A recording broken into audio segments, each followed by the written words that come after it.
فرعون کو اس نے وہ خواب دیکھ لیا تھا کہ ایک ستارہ اٹھے گا اور پھر وہ گرے گا تو میری ساری سلطنت کو تباہ کر دے گا۔ نجومیوں سے اس نے پوچھ لیا، اس نے کہا کہ ایک بچہ پیدا ہوگا جو تیری سلطنت کو تباہ کرے گا۔ چاہیے تو یہ تھا کہ وہ توبہ کرتا، لیکن اس نے کیا کیا کہ اس نے بچوں کو قتل کرانا شروع کیا۔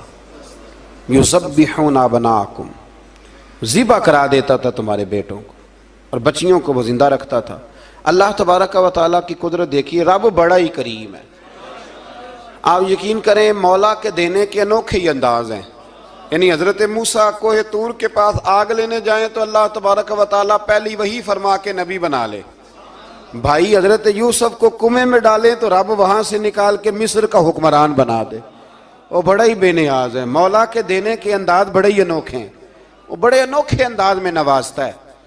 تو حضرت موسیٰ جب پیدا ہوئے تو ان کی والدہ نے پتہ کیا کیا، ان کو ایک صندوق میں بند کر کے دریا میں بہا دیا۔ اب دریا میں بہتے جا رہے ہیں تو ماں تھی تو پریشان بھی ہو گئی، ان کی ہمشیرہ کو کہنے لگی ذرا دھیان رکھنا کدھر جاتے ہیں۔ حضرت موسیٰ علیہ السلام دریا میں بہتے بہتے فرعون نے دریا کے کنارے مکان بنایا ہوا تھا۔ آپ کو پتہ ہے بادشاہوں کا ذوق ہوتا ہے، آج کل ہمارے جو حکمران ہیں انہوں نے اس کا نام فارم ہاؤس رکھا ہوا ہے، میرا فارم ہاؤس، اور پرانے زمانے میں لوگ ڈیرا کہتے تھے۔ تو اس نے بھی اس طرح کا فارم ہاؤس بنایا ہوا تھا۔ وہاں پہ حضرت موسیٰ علیہ السلام تیرتے ہوئے تابوت کے اندر، صندوق کے اندر جا رہے ہیں۔ فرعون اور ان کی بیوی حضرت آسیہ بے اولاد تھیں، بڑی تڑپ تھی بیٹے کی، وہ بھی وہاں کھڑی تھی۔ صندوق تیرتا ہوا آیا تو فرعون نے کہا کہ جاؤ پکڑ کے لاؤ دیکھو کیا ہے۔ جب وہ لے کے آئے تو آپ کی ہمشیرہ جو نگرانی کر رہی تھی پریشان ہو گئی کہ یہ تو اس کے ہاتھ لگ گئے، یہ تو اب مار ڈالے گا۔ لیکن جب خوبصورت اور چمکتا ہوا بچہ دیکھا تو بی بی آسیہ کہنے لگی یہ بنی اسرائیل کا ہے ہی نہیں، یہ تو پتہ نہیں کہاں سے بہتا ہوا یہاں آ گیا ہے، تم ایسے ہی چھوڑ، یہ پتہ نہیں کہاں سے آیا، رکھ نہ لیں۔ تو حضرت موسیٰ علیہ السلام وہ کہنے لگا نہیں انہی کے ہیں، موسیٰ علیہ السلام اسی کے ہیں۔ تو آسیہ کہنے لگی تیرے تو سر پہ بس بھوت ہی سوار ہو گیا، ہر وقت وہی لوگ تجھے یاد رہتے ہیں، یہ پتہ نہیں کہاں سے بہ کے آیا۔ اب رکھ لیا، مان گیا فرعون۔ آپ فرعون کے گھر میں جو اس لیے بچے مروا رہا تھا کہ میری سلطنت حضرت موسیٰ پیدا نہ ہو جائیں، تو اسی کے گھر میں پرورش پانے لگے، اسی کے گھر میں۔ اب عورتیں منگائیں گئیں دودھ پلانے کے لیے، تو حضرت موسیٰ علیہ السلام کسی بی بی کا دودھ نہیں پیتے، تو آپ کی ہمشیرہ وہیں دائیں بائیں گھومتی رہتی۔ تو کہنے لگی جناب آسیہ سے کہ میں ایک بی بی کو جانتی ہوں، بڑی صاف ستھری ہے، مجھے امید ہے یہ بچہ اس کا دودھ پیے گا۔ تو فرعون کہنے لگا دوڑ کے لا، تو وہ اپنی والدہ کو لے کے آئیں تو حضرت موسیٰ نے فوراً دودھ پینا شروع کر دیا۔ فرعون کو پھر تھوڑا شک ہوا۔ ایک روایت یوں بھی لکھی ہے بعض لوگوں نے کہ فرعون ایک دن اٹھایا ہوا تھا حضرت موسیٰ کی ابھی تھوڑی سی عمر تھی، تو آپ نے اس کی داڑھی پکڑ کے تو ایک گھونسا دے مارا، جلالی تو شروع سے ہے نا۔ تو کہنے لگا آسیہ تو مان نہ مان یہ بچہ وہی ہے۔ تو حضرت بی بی آسیہ کہنے لگی کہ تجھے غلط فہمی ہے، یہ وہ نہیں ہے۔ اس نے کہا دیکھو نا یہ تو اٹھاتی ہے تو پیار کرتا ہے، اور میرے جب قریب آتا ہے تو اس کے لب و لہجے میں تلخی محسوس کرتا ہوں۔ اس نے کہا بچوں کو کیا پتا۔ خیر ایک طرف اس نے کھانے پینے کی چیزیں رکھ دی، ایک طرف انگارے رکھ دیے، وہ بھی حضرت آسیہ کہتی ہیں کہ تجھے سمجھ آئے بچے بچے ہوتے ہیں۔ حضرت موسیٰ بچے تو تھے پر تھے تو اللہ کے نبی نا، اللہ کے نبی تھے۔ جب اس نے کہا نا یہ بچے ہیں، تو حضرت موسیٰ علیہ السلام بجائے انگاروں کی طرف جانے کے، نبی تھے وہ سیدھے کھانے پینے والی چیزوں کی طرف بڑھنے لگے۔ فرعون کہنے لگا آپ بتا۔ اللہ تعالیٰ نے حضرت جبریل کو بھیجا، انہوں نے کہا ادھر نہیں جانا آپ ادھر جائیے۔ تو آپ آگ کی طرف گئے اور ایک کوئلہ اٹھا کے زبان پہ رکھ لیا۔ تو آسیہ کہنے لگی سمجھ آئی، بچے کو کیا پتا کدھر جانا ہے کدھر نہیں جانا، اگر وہ اتنا ہی خیال ہوتا وہی بچہ ہوتا تو آگ۔ اور بعض مفسرین نے لکھا ہے یہ جو حضرت موسیٰ دعا مانگتے تھے نا رب اشرح لی صدری ویسر لی امری، یہ وہ آگ کا انگارہ جب کوئلہ منہ میں رکھا تھا نا تو اس کی وجہ سے زبان میں کچھ لکنت آ گئی، تو آپ دعا کرتے تھے کہ یا اللہ میری زبان کی وہ بند گرا کھول دے تاکہ میں کھل کے فرعون کے سامنے بات کر سکوں۔ وہیں حضرت موسیٰ پلنے لگے، وہیں پلے، وہیں جوان ہوئے، وہیں اللہ نے ساری دولتیں دی، بہن بھی ملی، ماں بھی ملی، اور سارے عزیزوں کا پیار بھی ملا. اسی گھر کے اندر اللہ نے پرورش کر کے فرعون کے ظلم سے بنی اسرائیل کو نجات عطا فرمائی. موسیٰ پھر فرعون کے گھر میں پلنے لگے اور جب جوان ہو گئے تو فرعون کے ہاں جو ظلم ہوتا تھا حضرت موسیٰ اس پر بول پڑتے تھے, جلال فرماتے تھے. تو فرعون پھر ناراض رہنے لگا, یہاں تک کہ اس نے آپ کو نکال دیا. آپ تشریف لے گئے وہاں سے. تو حضرت موسیٰ ایک دن شام کے وقت دوبارہ آئے بستی میں, لوگ سوئے ہوئے تھے. تو دو آدمی, ایک بنی اسرائیل میں سے اور ایک فرعون کی اپنی قوم میں سے, وہ دونوں آپس میں جھگڑ رہے تھے. لیکن وہ جو حضرت موسیٰ کی بنی اسرائیل کی قوم کا شخص تھا, اس پر وہ قبطی, وہ جو فرعون کے قریبی لوگوں میں سے تھا, وہ ظلم کر رہا تھا اور بوجھ اٹھانے کی بات کر رہا تھا. اب اس نے حضرت موسیٰ کو پکارا کہ یہ دیکھے میرے ساتھ کس طرح کی بات کر رہا ہے. تو حضرت موسیٰ کا ارادہ بھی نہیں تھا, آپ نے بس اس کو سمجھایا, پر کچھ لوگوں کو سمجھ. تو حضرت موسیٰ نے پھر ایک مکہ مارا, ایک گھونسا مارا, صرف ایک ہی. یہ کئی تگڑے اور دلیر اس طرح کے بھی ہوتے ہیں کہ گھونسا ایک بھی برداشت نہیں کرتے. وہ ایک مارا, آدمی دھڑام سے زمین پہ گرا اور ماری گیا. حضرت موسیٰ کا ارادہ نہیں تھا, لیکن وہ مر گیا. حضرت موسیٰ علیہ السلام نے اس بات پر اپنے رب سے استغفار بھی فرمائی. قرآن کہتا ہے کہ انہوں نے معافی چاہی کہ اللہ میرا ارادہ نہیں تھا. بہرحال اگلے دن نا حضرت موسیٰ دوبارہ آئے. وہ سنا کرتے تھے نا ہم کہ بیوقوف دوست سے عقل مند دشمن بہتر ہوتا ہے. وہ کم از کم دشمنی تو عقل مندی سے کرتا ہے نا, لیکن جو بیوقوف دوست ہو بیوقوفی. حضرت موسیٰ دوبارہ آئے تو وہ بنی اسرائیلی اگلے دن کسی اور سے جھگڑا کر رہا تھا. پھر اس نے مدد کے لیے پکارا تو حضرت موسیٰ کہنے لگے مجھے لگتا یہ ہے کہ تیری عادت ہے, تو خود بڑا جھگڑالو ہے, تو نے روز نیا جھگڑا شروع کیا ہوتا ہے. حضرت موسیٰ جب اس کی طرف بڑے نہ ڈانٹنے کے لیے تو اس نے شور کرنا شروع کر دیا, کہنے لگتا ہے جس طرح آپ نے اسے کل قتل کیا تھا مجھے بھی قتل ہی کریں گے. یہ انسانوں کا مزاج ہے کہ آپ جب تک کسی کے طبیعت کے مطابق چلیں گے وہ راضی رہتا ہے, اور ذرا آپ اس کی طبیعت سے ہٹتے ہیں تو وہ شور کرتا ہے. اس نے کہا جی آپ مجھے بھی لگتا ہے ماریں گے. حضرت موسیٰ کلیم اللہ علی نبینا علیہ السلام کے بارے میں جب اس نے شور کیا تو بات پھر فرعون کے دربار تک گئی. وہ تو پہلے ہی بہانہ تلاش کر رہا تھا. اس نے کہا ڈھونڈو, پکڑو اور معاذ اللہ شہید کریں گے. کسی نے آ کے خبر دی کہ آپ جہاں سے ہجرت کر جائیں, اس لیے کہ آپ کے لیے یہاں حالات درست. اور بھائی یہ چھوڑ دیا کریں بات کہ فلاں آدمی کے حق میں فلاں جگہ حالات کیسے خراب ہوئے, تو نبی کریم علیہ السلام مکہ چھوڑ کے کیوں آئے, حضرت موسیٰ علیہ السلام نے ہجرت کیوں فرمائی. یہ ایک ایسی عجیب بحث ہے جس کو لوگ بلا وجہ چھوڑ دیتے, بلا وجہ چھیڑ دیتے ہیں. اور بالخصوص ایک خاتون نے ایک دفعہ مجھے پیغام دیا تو میں بڑی اس کی بات سن کے مجھے عجیب لگا. وہ کہنے لگی کہ دوسری جگہ میری شادی ہوئی ہے, مجھے طلاق ہو گئی تھی, تو مجھے ایک تانا روز سننے کو ملتا ہے تو اتنی اچھی ہوتی تو وہاں نہ رہ لیتی. تو بھئی یہ کوئی تانے والی بات ہے؟ کوئی ضروری ہے کہ بیوی غلط ہوتی ہے تو طلاق ہوتی ہے؟ اللہ کے محبوب علیہ السلام کی دو صاحبزادیوں کو ابو لہب کے دو بیٹوں نے طلاق بھیج دی تھی, کس کی غلطی تھی؟ تو آپ کیا کہہ سکتے ہیں یہاں کیوں طلاق؟ تو اتنی جلدی بات تھوڑی کر دیں گے آپ, تھوڑی احتیاط فرمائیں بولنے میں. تو حضرت موسیٰ علیہ السلام وہاں سے نکلے اور آپ مدین کی طرف چلے گئے. مدین وہ علاقہ تھا جہاں فرعون کی حکومت کوئی نہیں تھی. حضرت موسیٰ جیسے ہی وہاں پہنچے تو ان کے اندر ایک جذبہ تھا, وہ ظلم ہوتا نہیں دیکھ سکتے تھے. جب وہاں پہنچے تو انہوں نے دیکھا لوگ اپنے اپنے جانوروں کو گھاٹ پہ پانی پلا رہے ہیں, اور دو خواتین ہیں وہ بالکل پیچھے کھڑی ہیں. تو حضرت موسیٰ کلیم آگے بڑھ کے کہنے لگے تم کیوں نہیں پانی پلاتی؟ تو وہ کہنے لگی ہمارا بھائی کوئی نہیں, باپ ہمارا بوڑھا ہے. اللہ اکبر. مجبوری یہ ہے, ہم ہیں بھی پردہ دار گھرانے کی, مجبوری ہماری یہ ہے کہ جب تک یہ سارے لوگ پانی پلا نہیں لیں گے اتنی دیر تک ہماری باری نہیں آئے گی. تو حضرت موسیٰ کلیم اللہ علیہ السلام فرمانے لگے اچھا یہ بات ہے تو جانور مجھے دو. وہ ہو یہ رہا تھا کہ چونکہ مرد پانی پلا رہے تھے تو اور جتنے بھی مرد آتے جاتے تھے وہ گھستے جاتے تھے اور عورتیں بیچاری کھڑی تھیں. حضرت موسیٰ جھٹ سے آگے بڑھے, پیچھے ہٹو. ان دو خواتین پاک باز عورتوں کے جانوروں کو پانی پلایا اور پھر آپ دوبارہ وہیں بیٹھ گئے۔ وہ بیبیاں جلدی جلدی گھر گئیں، جا کے اپنے والد سے کہنے لگی ابا جی کمال ہو گیا، اس بستی میں ایک ایسا آدمی ملا ہے جو عورتوں کی طرف دیکھتا ہے تو نیکی کرنے کے لیے آگے بڑھتا ہے، جو مجبور اور بے کس کے لیے اچھے جذبات رکھتا ہے۔ فرمایا جلدی لاؤ۔ کچھ مفسرین اور طرف بھی گئے ہیں، لیکن جمہور نے لکھا ہے کہ وہ حضرت شعیب علیہ السلام تھے۔ حضرت شعیب نے گھر بلایا، اپنی ایک بیٹی کو بھیجا، فرمایا بیٹے بلا کے لاؤ۔ وہ جب گھر آئے تو آپ فرمانے لگے آپ میرے ساتھ اجرت طے کر لیں، 8 سال یا 10 سال آپ میری بکریوں کو چرائیں، میرے گھر میں رہیں۔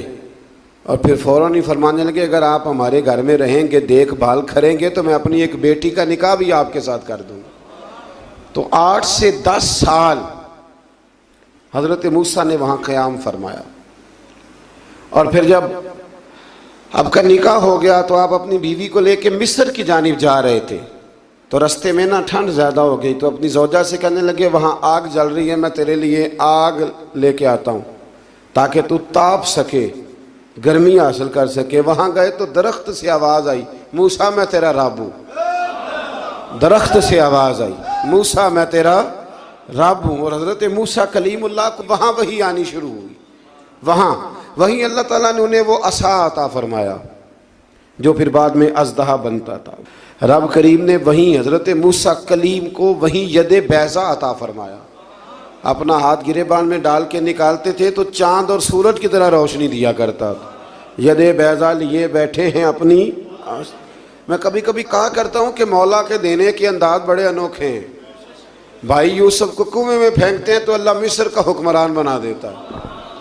فرعون تکلیف دیتا ہے، بظاہر حضرت موسیٰ کو دیس سے نکالتا ہے تو اللہ تبارک و تعالیٰ انہیں نبوت کی دولت عطا کر دیتا ہے۔ تو یہ اللہ تبارک و تعالیٰ کی تقسیم ہے نا جی، اور مولا کے دینے کے انداز انوکھے ہیں، نرالے ہیں، بے نیاز ہے نا۔ جب دیتا ہے تو پھر کمال ہی کرتا ہے۔ تو پھر حضرت موسیٰ وہاں سے واپس آئے اور آ کر کے آپ ڈھیل دو اور جادوگروں کو جمع کرو۔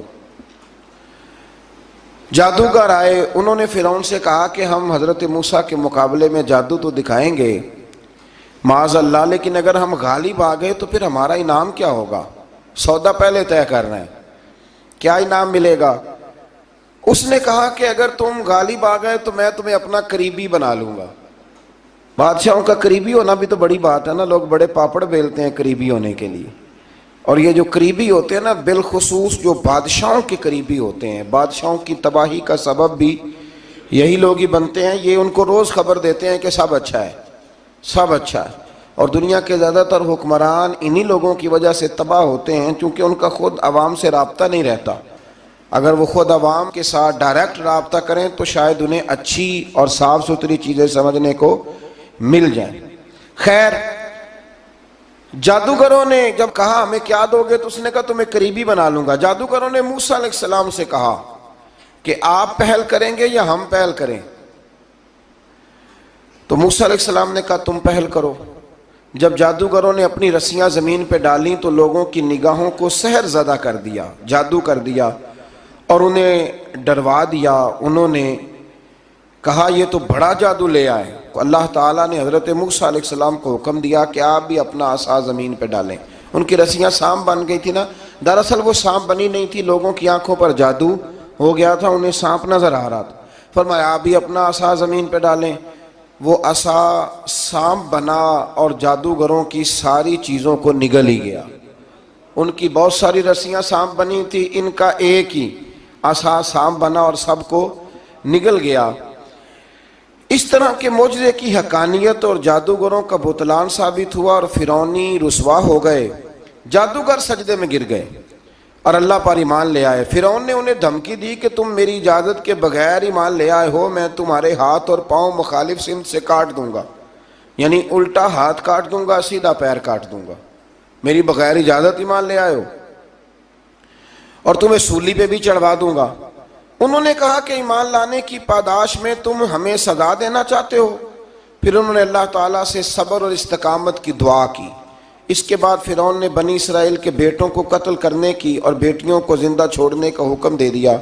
موسیٰ علیہ السلام نے قوم کو صبر کی تلقین کی اور کہا کہ نیک انجام اہل تقوی کے لیے، یہاں ایک لطیف بات ہمارے صوفیاء نے بھی لکھی ہے. صوفیاء کہتے ہیں کہ فرعون نے کلمہ نہیں پڑھا پر جادوگر کلمہ پڑھ گئے. وہ کس طرح کلمہ پڑھ گئے؟ تو کہنے لگے دراصل انہوں نے آتے ہی حضرت موسیٰ کا ادب بڑا کیا تھا. جادوگر حضرت موسیٰ کے مقابلے میں آ کے بھی ان سے کہتے ہیں کہ رسیاں آپ پہلے ڈالیں گے کہ ہم ڈالیں؟ آپ اصحاب پہلے رکھیں گے کہ ہم رکھیں؟ تو اتنا سا ادب کیا تو رب کریم نے فرمایا جو نبی کا ادب کرے وہ بے ایمان نہیں رہ سکتا. جو نبی کا ادب کرے وہ بے ایمان نہیں رہ سکتا، اور جو نبی کی بے ادبی کرے وہ ایماندار نہیں رہ سکتا. ختم ہو گئی بات.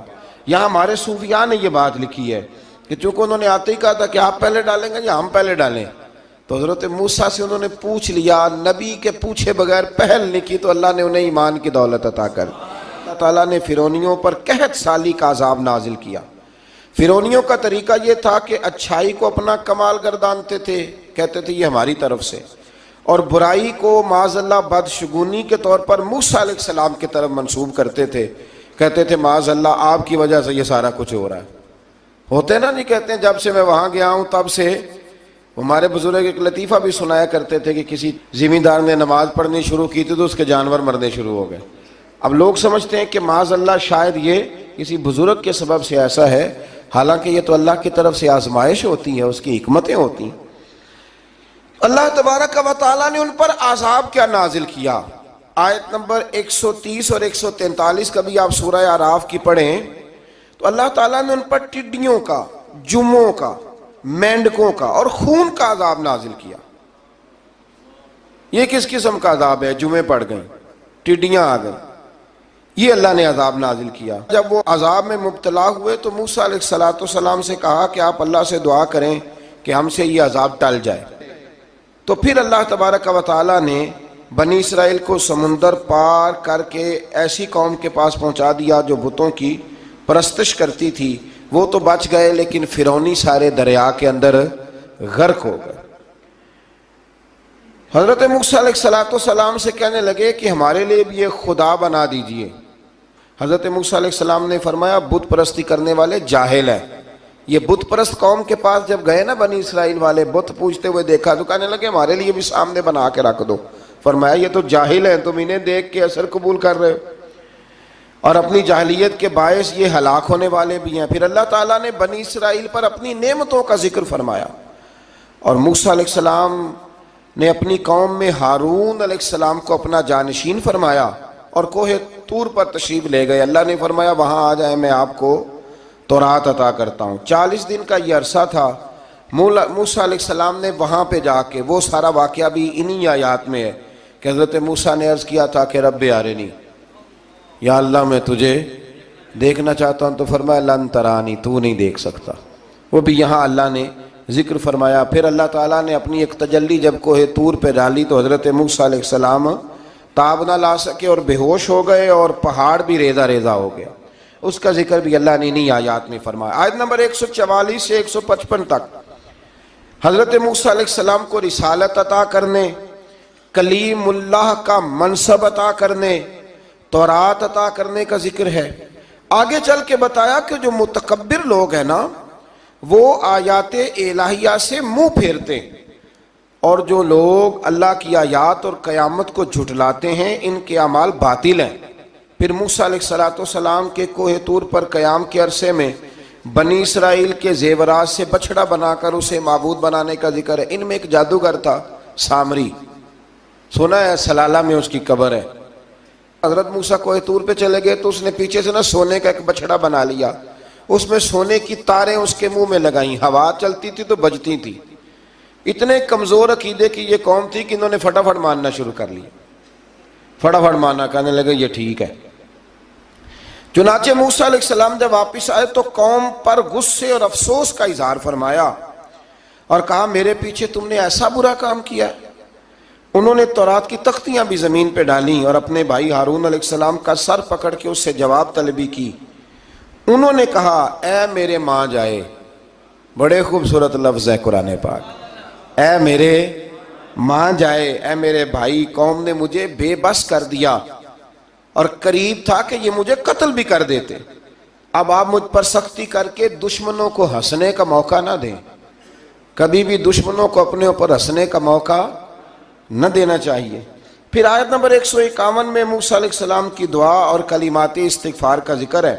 آگے چل کے بتایا کہ غصہ ٹھنڈا ہونے پر موسیٰ علیہ السلام نے تورات کی تختیوں کو اٹھایا، جن کی تحریر میں اللہ سے ڈرنے والوں کے لیے ہدایت اور رحمت کی بشارت تھی۔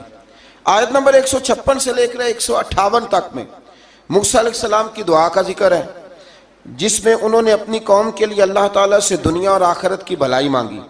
اللہ تعالیٰ نے فرمایا یہ کامل نعمت میں ان لوگوں کو عطا کروں گا جو ایمان کے ساتھ تقوی بھی اختیار کریں گے، یہ انہیں ملے گی نعمت، اور پھر وہ زکوٰۃ دیں گے اور اس عظیم رسول یعنی نبی کریم صلی اللہ تعالی علیہ وآلہ وسلم کی وہ پیروی کریں گے۔